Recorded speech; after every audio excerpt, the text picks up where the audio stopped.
What's up guys, Joe here, welcome back to my channel, and today we have the battle for the rainbow jersey. The World Championships are here, heading from Antwerp to Leuven, almost 270 kilometers. Such an interesting course as well, so many really short hills. It should be quite selective, could be a sprint, could have a solo attacker. I cannot wait for this race. And now we should have pretty much as close to the real life start list as I could possibly get. PCM need to do a better job of making it easy to put the real start list in game for these international tournaments. However, I have decided to be quite patriotic. We are going for Great Britain here. Of course, we are led by Tom Pidcock, who won Brabant's Appeal earlier this season on very similar terrain. Cav is here, no chance for him in my opinion, but we do have Ethan Hayter, a massive outsider for this race. I think he could do very well indeed. I'm looking out for him. Connor Swift is here, Luke Rowe, Ben Swift, Jake Stewart and Fred Wright round out a very well balanced team in my opinion for GB. Away we go for the World Champs here in Antwerp.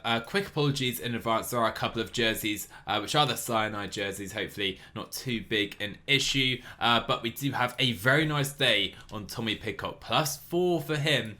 Cav as well, I've given him no chance really. I still don't think we'll get him to the end, but yeah, Pidcock looks to be our big leader. And I did want to go in today's breakaway, but it looks like we have missed the move. Fred Wright trying to get away right now, but he's not going to be allowed to join Viti, Lauk and Mikkel Share up the road. Yeah, real shame. We've missed the move and we're going to have to stay in the peloton. So the breakaway have now arrived in Leuven, getting our first look at the finishing circuit. This Wimpers climb is where we've seen quite a few moves in the under-23 and junior races so far. That is a key moment in this race. So we're now on the Flandrian circuit, and this is the Mokka. I'm going to try and really press it up this climb. I want this to be quite a selective race. I don't really want this coming down to a massive mass sprint. So I want to make this race difficult from the off. So we're going to try and maybe come to the front on some of these earlier climbs. And I'm not really expecting anything decisive to take place just yet, but you can see we already have some big splits. Sonny Colbrelli is behind as well. Quieto,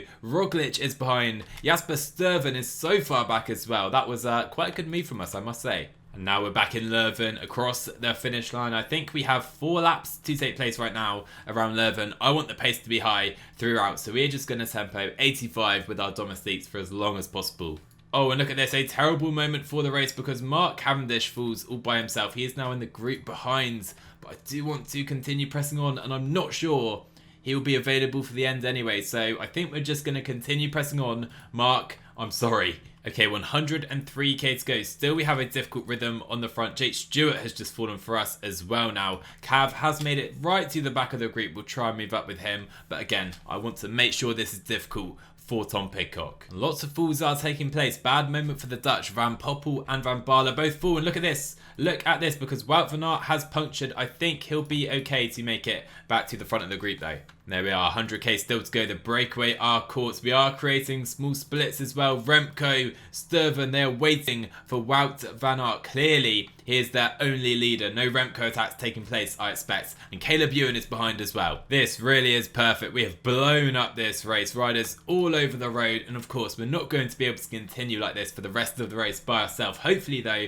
other teams will start to help us. And this can be super select and super difficult throughout. So just under 100 riders head to the Smeesburg climb and the Flandrian circuit for the last time, and Caleb Ewan is already dropped.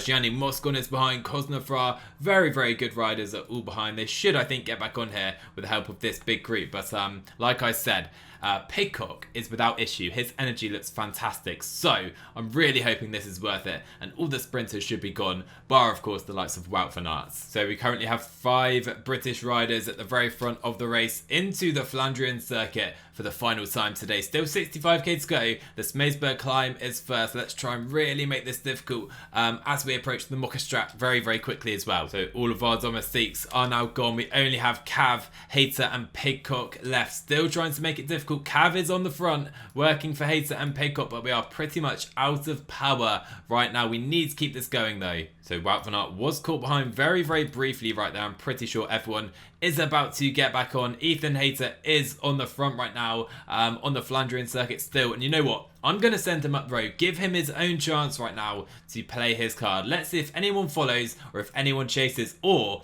if he's going to be given a bit of leeway, which is exactly What is happening? He is almost a minute up the road already. Come on, Ethan. Big moment again. Wout Van Aert has fallen this time. He punctured early, and Wout Van Aert, the pre-race favourite, has crashed. He is back on his bike again. We can expect the whole Belgium team, Evenepoel, Lampard, they're all sitting up to wait for their leader. And look at this, with Wout behind, we suddenly have 22 riders and a massive rhythm at the front of the race. It's Norway and Denmark really putting Wout Van Aert in trouble. We only have 2 riders left here, but again, Pidcock is looking great. Probably worth sitting up, I think, with Ethan Hayter for this group behind right now. Maybe helping to pull to keep Wout Van Aert and Belgium behind. And so with Remco Evenepoel out the back for good this time, and pretty much the entire Belgian team, bar Wout Van Aert, who is now back in contention for this race. I think Sturven is here as well. We are back on the front. Hayter has been caught. The attack didn't come off, but let's make this difficult from the off and get on the attack with Tom Pidcock. Okay, here we go. We are seeing the first moves, and on the attack we have Luca Mezgec and Seb Langeveld. Let's follow.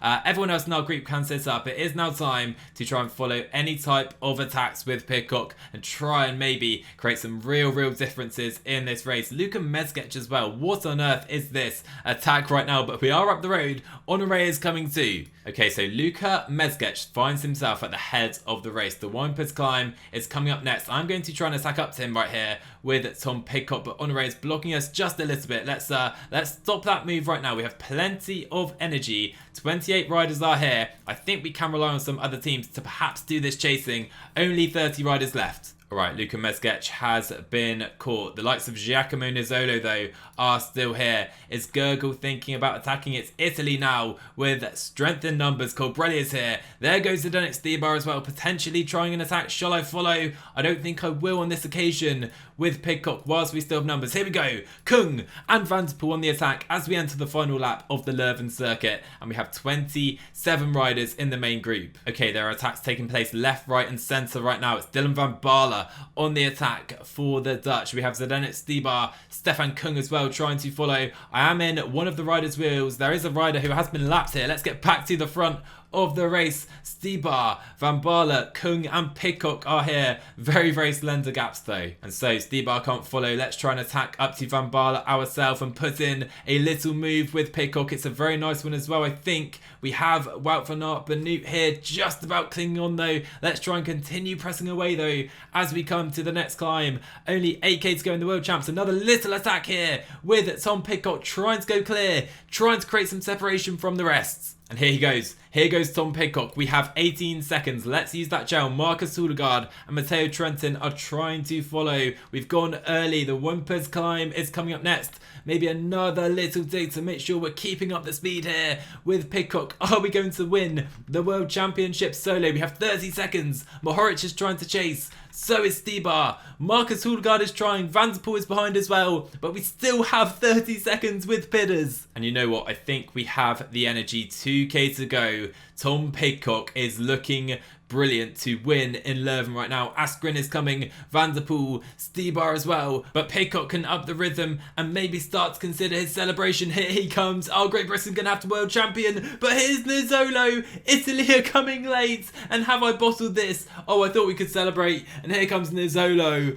And Pidcock holds on to be the world champion. Let's go, come on. Photo finish right here. I think we can see that Pidcock has just held on. Wow, what a race that was. What a race. Pidcock becomes world champion. I cannot wait to see it happen in real life as well. Hopefully a bit more comfortable. Actually, no. Hopefully as dramatic as that. What a finale that was. A bit of a strange parcours to play in PTM. There are so many corners. It's hard to really get into the flow in that final circuit, although that is exactly the case in real life as well. Nizzolo second, not Colbrelli for Italy, whilst Van der Poel was third in the end. Wout Van Aert was nowhere. Belgium were nowhere. He was unlucky though. Quite a lot of falls. You can see though the full results right here. Anyway guys, hope you enjoyed the video. Drop a like down below if you did, despite that absolutely crazy finish. Hit subscribe to the channel if you're new, and I will see you guys in the next one.